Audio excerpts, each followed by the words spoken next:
오늘 주시는 하나님의 말씀은 열왕기상 8장 37절부터 40절까지의 말씀입니다. 열왕기상 8장 37절부터 40절의 말씀입니다. 우리 모두 자리에서 일어나서 하나님의 말씀 받도록 하겠습니다. 하나님의 말씀 들으시기 바랍니다. 만일 이 땅에 기근이나 전염병이 나거나 곡식이 시들거나 깐부기가 나거나 메뚜기나 황충이 나거나 적국이 와서 성읍을 애워싸거나 무슨 재앙이나 무슨 질병이 있든지 막론하고 한 사람이나 혹 주의 온 백성 이스라엘이 다 각각 자기의 마음의 재앙을 깨닫고 이 성전을 향하여 손을 펴고 무슨 기도나 무슨 간구를 하거든 주는 계신 곳 하늘에서 들으시고 사하시며 각 사람의 마음을 아시오니 그들의 모든 행위대로 행하사 갚으시옵소서. 주만 홀로 사람 마음을 다 아심이니이다. 그리하시면 그들이 주께서 우리 조상들에게 주신 땅에서 사는 동안에 항상 주를 경외하리이다. 아멘. 자리에 앉아주시기 바랍니다. 아버지여, 오늘 말씀을 저희들이 받으며 동일한 소원이 있음을 고백합니다. 우리가 이 평강교회에서 하늘에 계신 당신께 기도할 때 이러한 모든 재앙 가운데에서 자유케 되고 치유됨을 저희들이 경험하길 원합니다. 아버지여, 우리에게 말씀 가운데 그러한 소망이 있어 나아갈 수 있도록 도와주시옵고 또 이 말씀이 우리의 마음밭에 꼭 자리 잡을 수 있게 하실 뿐만 아니라 이 말씀대로 살아갈 수 있도록 도와주시옵소서. 전하는 부족한 자의 입술에도 성령의 파수꾼 세우시사 하나님의 말씀이 온전히 가감없이 선포되게 도와주시옵소서. 예수님 이름으로 기도하옵나이다. 아멘. 참 하나님의 말씀은 엄청나고 대단한 것 같습니다. 아마 큐티를 해보신 분들은 알겠지만 제가 오늘 이 자리에 서서 사실 이 말씀을 2번 정도를 이렇게 리허설처럼 했는데도 못 받던 말씀이 여러분들 앞에서 이 말씀을 대독하면서 또 보이는 거예요. 이 말씀이 있었으면 이 내용도 얘기했으면 좋겠는데 하는 생각이 갑자기 이것을 봉독하면서 보이니까 참 어렵습니다. 아마 이번 기회에는 그 부분은 이야기하지 말라는 하나님의 뜻으로 알고 나누도록 합니다. 오늘 기도는 이스라엘이 재앙의 상황에 기도하면 하나님께서 들으시고 응답해 달라는 내용입니다. 이것이 이스라엘의 죄로 인하여 그렇게 될 수도 있고 한 사람의 죄로 인하여 그렇게 될 수도 있는 문제이며 그리고 다른 의도로 주어진 내용이 될 수도 있는 것 같습니다. 그래서 제가 재앙이라는 단어에 대해서 찾아보았더니 뜻하지 않게 생긴 불행한 변고 또는 천재지변으로 인한 불행한 사고를 뜻하는 한자어다 이렇게 쓰여 있어요.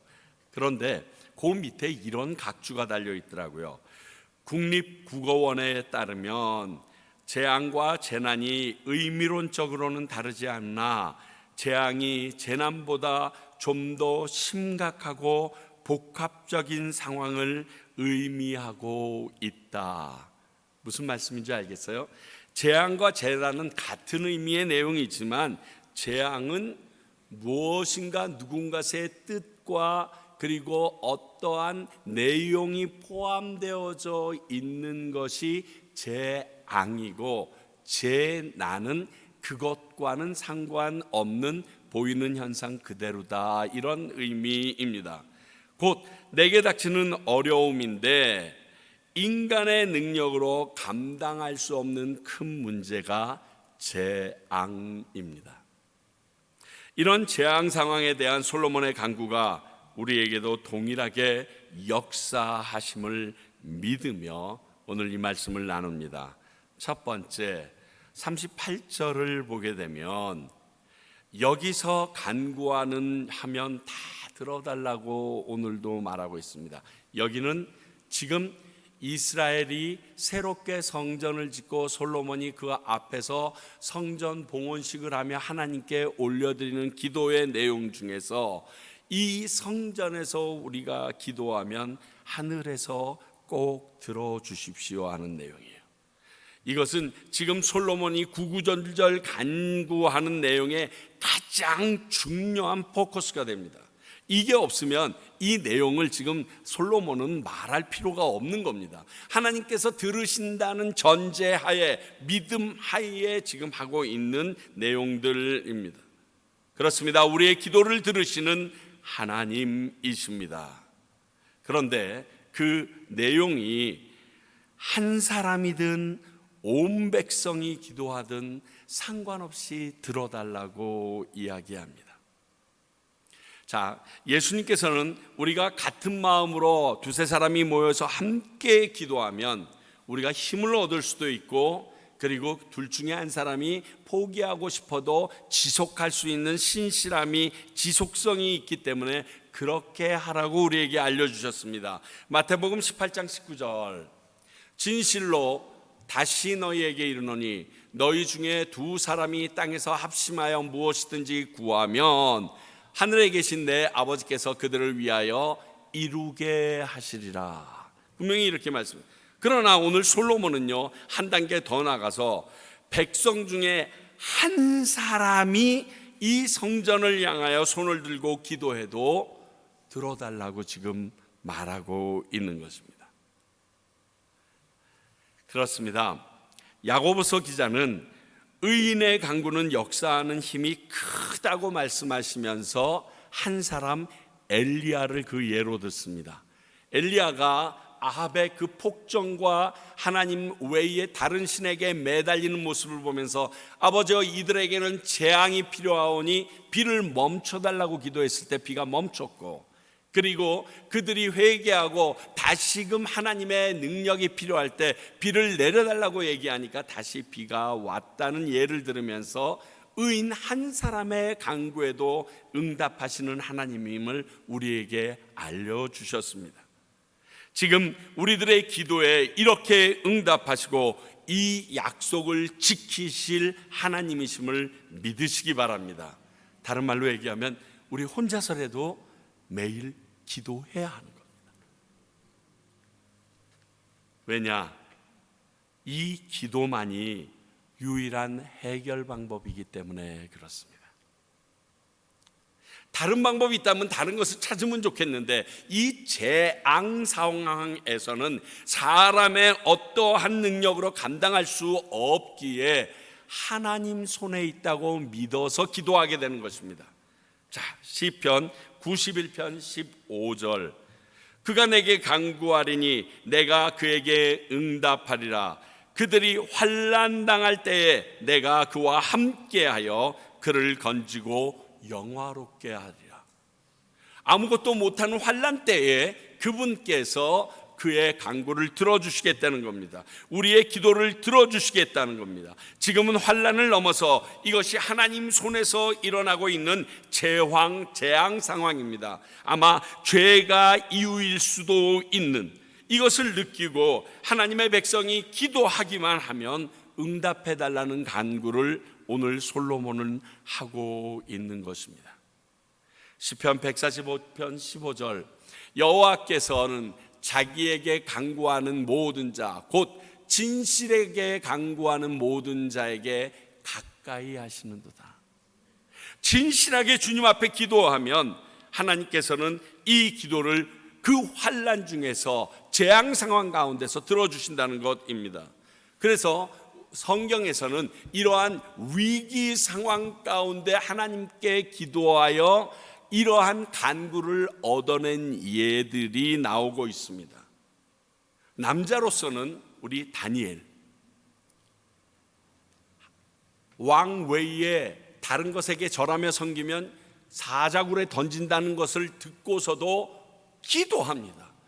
그리고 사자굴에 던져짐을 당합니다. 그러나 머리털 하나 상하지 않고 구원받아서 모함했던 무리들이 그 사자의 밥이 되게 해주셨던 하나님의 구원을 말합니다. 여자로는 에스더, 왕이 부르지 않고 왕 앞에 나갔을 때는 죽임을 당할 수밖에 없습니다.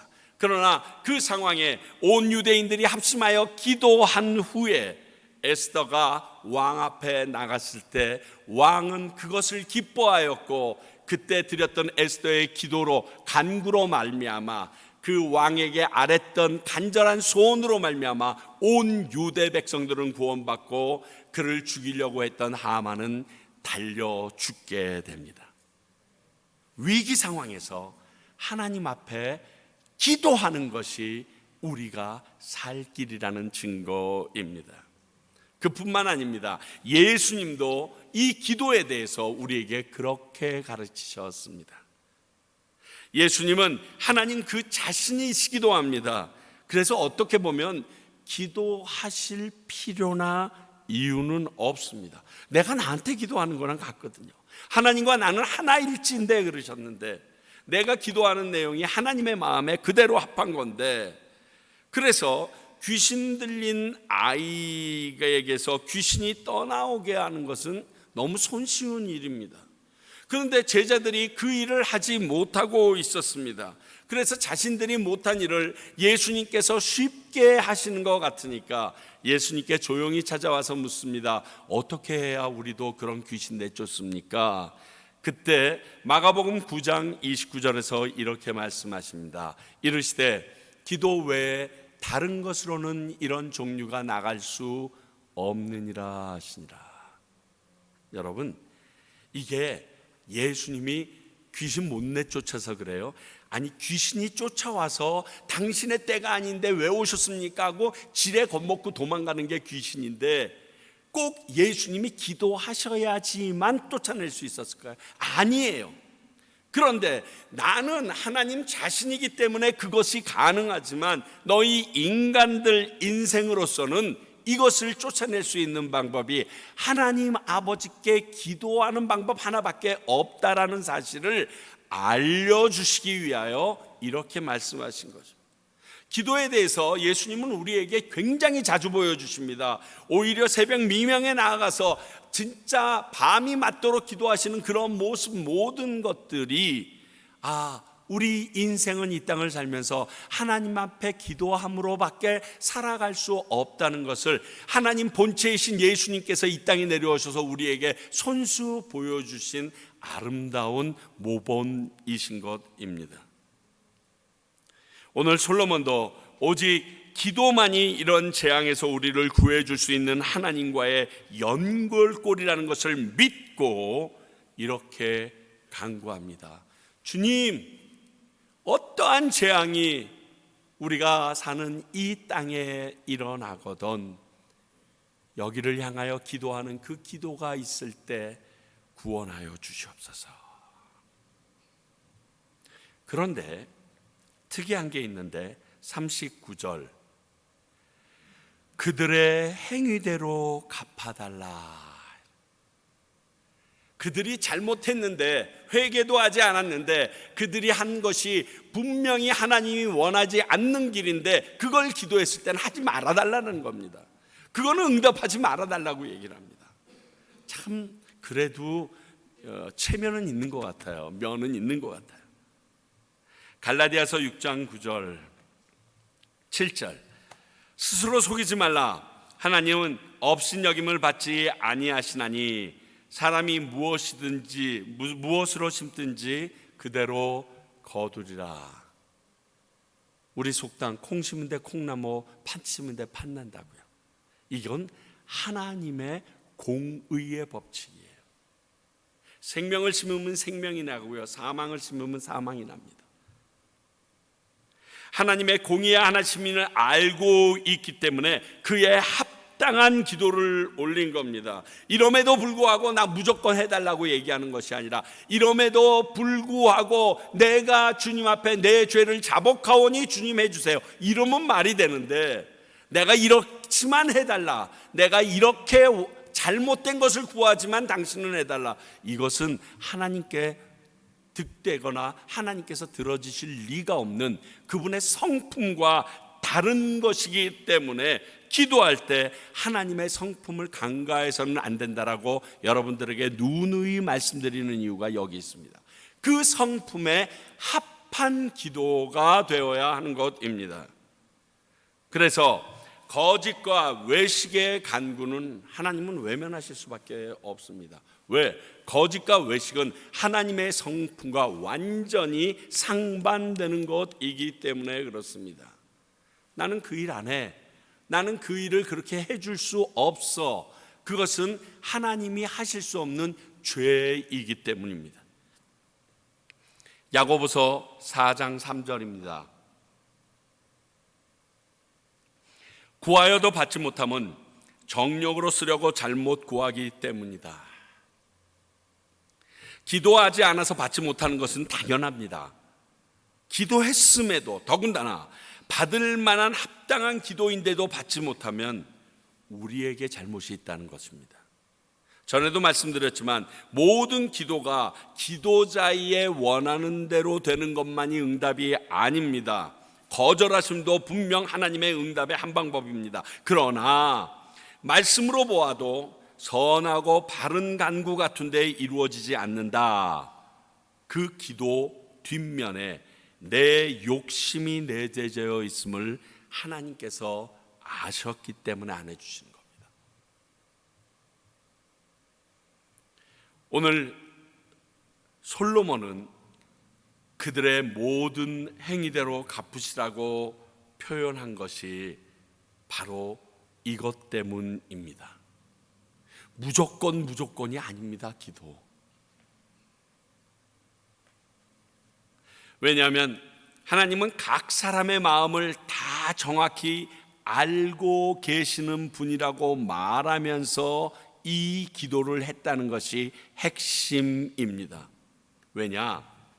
이 내용은 아버지 다윗이 솔로몬에게 성전 건축을 네가 하게 되리라고 얘기하면서 그 일에 대하여 너희의 마음과 생각이 성심성의껏 다해야 된다라는 이야기를 하면서 이미 해 주신 바 있던 얘기입니다. 자, 역대상 23장 9절 볼까요? 아직 솔로몬이 왕이 되기 전에 다윗이 살아있을 때 이야기입니다. 내 아들 솔로몬아, 너는 내 아버지의 하나님을 알고 온전한 마음과 기쁜 뜻으로 섬길지어다. 여호와께서는 모든 마음을 감찰하사 모든 의도를 아시나니 네가 만일 그를 찾으면 만날 것이요 만일 네가 그를 버리면 그가 너를 영원히 버리시리라.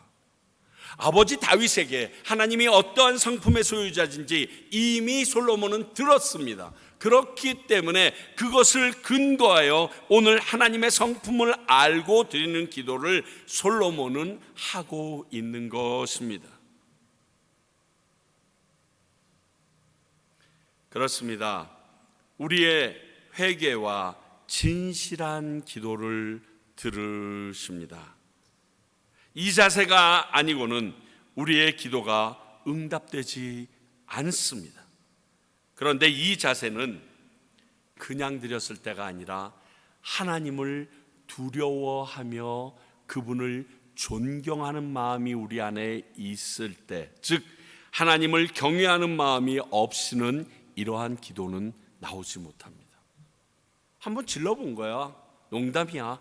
이게 기도 아니거든요.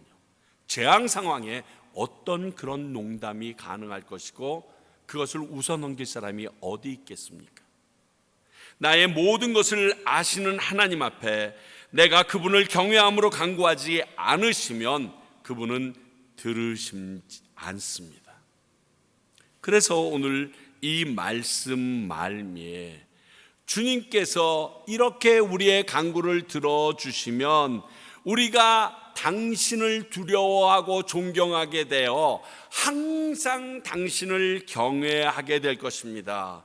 그러니까 우리의 기도를 들어주셔서 우리에게 하나님 경외함을 가르쳐 주소서 하는 게 오늘의 키포인트가 됩니다. 우리의 기도를 들으셔서 내가 기도했더니 하나님이 응답하셨어. 그러면 섬찟하지 않겠어요? 머리가 쭈삣하지 않겠어요? 그분이 살아계시네, 그분은 역사하시네, 못하실 것이 없네. 그러면 내 안에 항상 당신을 경외하는 마음이 생길 거라는 겁니다. 잠언 1장 7절 너무 잘 아는 말씀입니다. 여호와를 경외하는 것이 지식의 근본이오늘 미련한 자는 지혜와 훈계를 멸시하느니라. 내가 하나님을 향하여 존귀히 여기며 그분을 두려워하는 것은요, 내가 지식을 제대로 습득할 수 있는 겸손을 갖추기 때문에 가장 기본이 될 수밖에 없는 것입니다. 이것이 너무 중요하여 이것을 알 수 있게 우리의 기도를 들어달라고 솔로몬은 지금 하나님에게 간구하고 있는 것입니다. 그래서 솔로몬의 기도를 함께 묵상해 보면 묵상해 볼수록 그가 하나님이 주신 지혜자라는 것이요, 진짜 속속히 드러납니다. 어떻게 여기까지 생각해서 그가 기도할 수 있을까라는 생각에 어떨 때는 그 하나님의 지혜가 막 탐납니다. 욕심이 생깁니다. 기도의 응답을 통하여 우리 교인들이 하나님을 경외하게 되면 하나님께서는 이 경외해야 하는 자들에게 베푸실 모든 것을 받아 누리게 될 거 아닙니까? 그겁니다. 하나님을 경외하게 된다는 것입니다. 자, 하나님을 경외하게 되는 것이 굉장히 중요한데, 이 경외라는 국어 사전상의 정의를 보게 되면 누군가를 존경하면서 두려워하다, 이런 뜻으로 쓰여 있습니다. 그것뿐만이 아니라 굉장한 업적을 이룬 사람뿐 아니라 매우 충격적이고 압도적인 대상 아니면 현상을 마주했을 때도 느끼는 감정이 이 경외라고 얘기합니다. 여러분들 경험하셨을 거예요. 대자연 어떤 데 딱 나가게 되면 나도 모르게 주님의 높고 막 찬양이 저절로 그 찬양을 불러야 될 것 같은 느낌. 그랜드 캐니언을 받거나 아니면 나이아가라 폭포 앞에 딱 서면요, 그 찬양 그냥 나와요. 그냥 하나님, 하나님 뿐만이 아니라 아직 내가 보지 못해서 모르겠는데 아마 제가 오로라를 보게 된다 그러면 두 손을 높이 들고 어쩌면 무릎까지 꿇고 그 하나님을 찬양하고 있을지 모르겠어요. 이게 경외하는 마음입니다. 뿐만이 아니라 이게 엄청난 작품, 예술 작품을 봐도요, 아주 멋있는 건축품을 봐도 그냥 나도 모르게 하나님, 하나님 이런 말이 나오는 게 이게 경외라는 단어의 뜻이라고 합니다. 하나님을 이런 존재로 경외하게 되는 계기가 우리의 기도를 들어주심을 경험할 때 일어나는 일이라는 겁니다. 전에도 한번 말씀드렸죠. 하나님, 회 좀 한번 먹고 싶은데, 그런데 띠리링 전화 와서 뭐 하나 보낼게요. 그리고 받았는데 생선회가 와요. 여러분 눈물 나와요. 하나님, 이런 것까지 들어주시지 않아도 되는데 무릎이 꿇어져요. 생선회 앞에 무릎이 꿇어진다니까요. 내가 한탄하듯이 한마디 뱉은 것들이 바로 이루어지는 것을 경험할 때 정말 하나님은 살아계시구나 해서 두렵고 떨림과 감사가 한꺼번에 나에게 밀려들 때 어떻게 표현할 수가 없거든요. 바로 이것을 이야기합니다.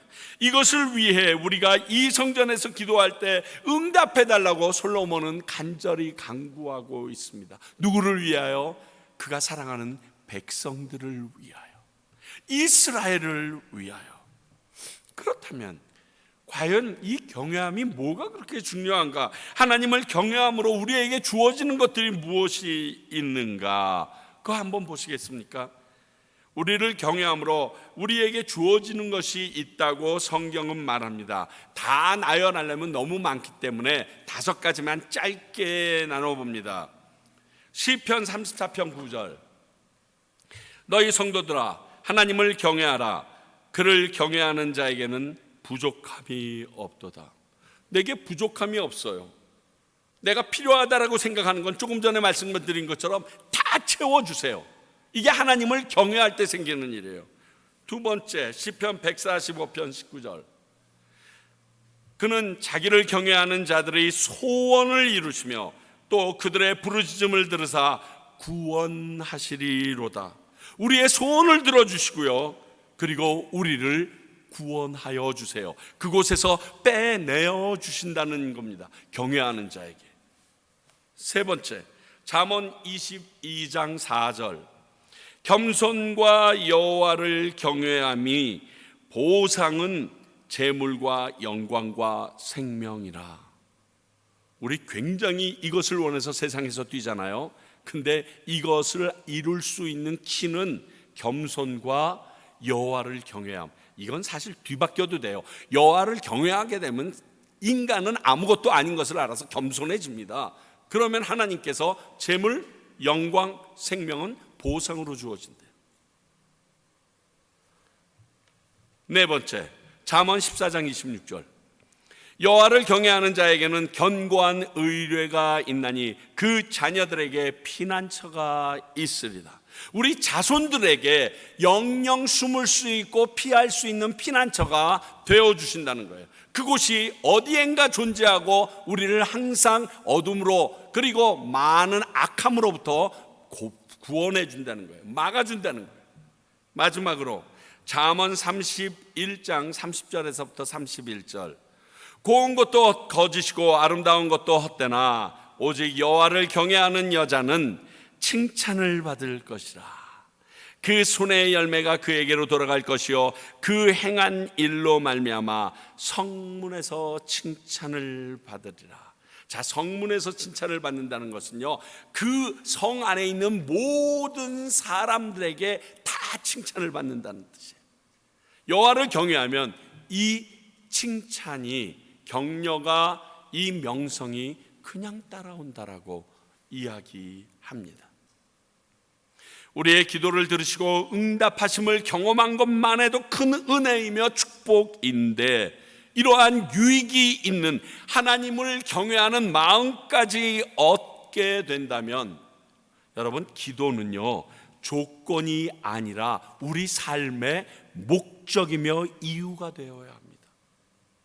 이게 이렇게 뒤로 가 있을 때가 아니에요. 제일 앞으로 나와 있어야지 되는 거 아닙니까? 최소한 이 5가지만 해도 여러분 다 원하는 거 아닙니까?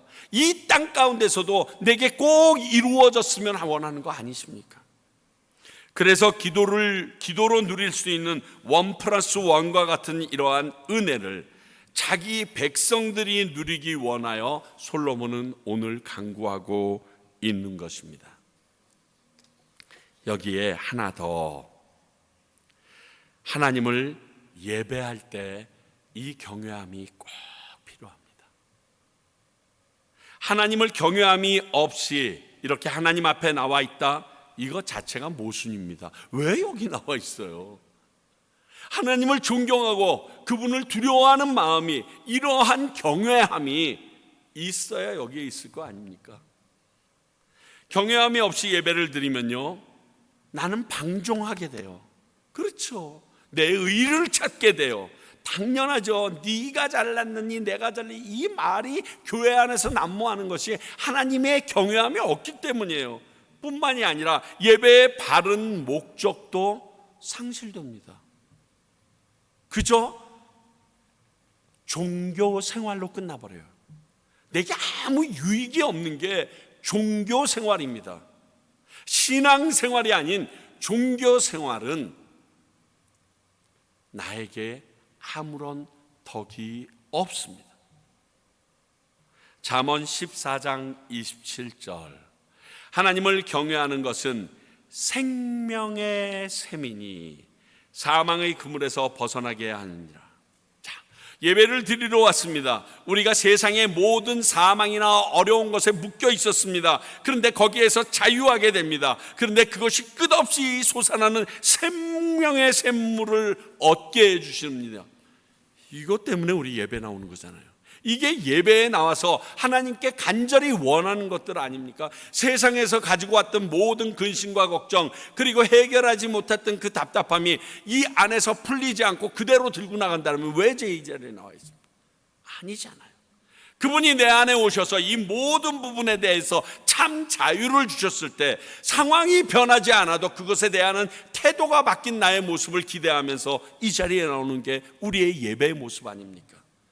생명의 샘, 그저 한 번 물이 흘러간 게 아니라 끊임없이 솟아나는 그것이 내 안에서 머물러 있게 하는 여호와의 경외함과 그 예배의 순간, 이게 우리의 소원 아닙니까? 우리도 어려울 때 주님 앞에 기도함으로 우리 기도를 들으시는 하나님을 경험하고 그분을 경외하는 우리들이 되길 소원합니다.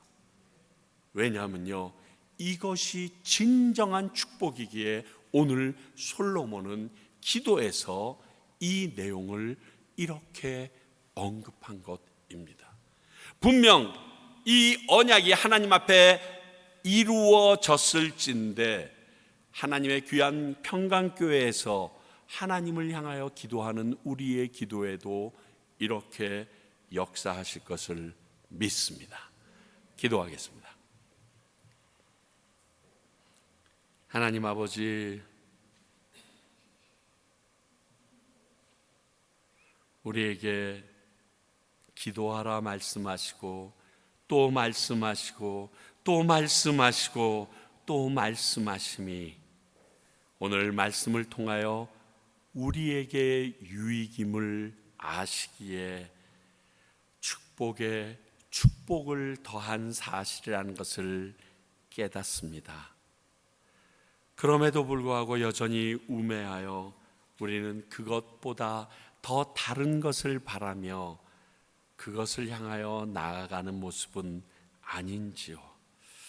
아버지여, 솔로몬이 이것을 알기에 사랑하는 자기 백성들을 위하여, 이스라엘을 위하여 하나님께 이것을 간구하였는데 우리에게도 동일한 은혜로 주어지기를 소원합니다.